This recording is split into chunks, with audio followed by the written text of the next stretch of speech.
Trời nè. À bê bạch nó mình phọt phọt. Tao phay xăm sắp xóa. Sắp là tươi tươi.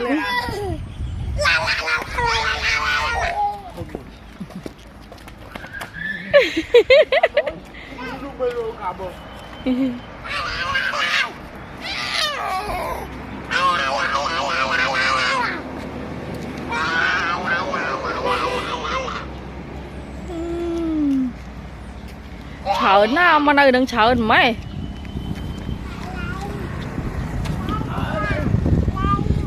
Lên và khăm. Và tụi tôi nè. Sợ nè. Ô mama. Mama. Mama.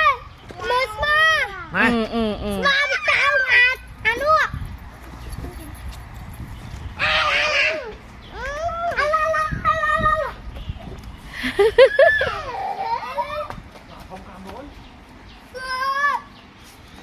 Tôi mở bằng cái đo lần gì à.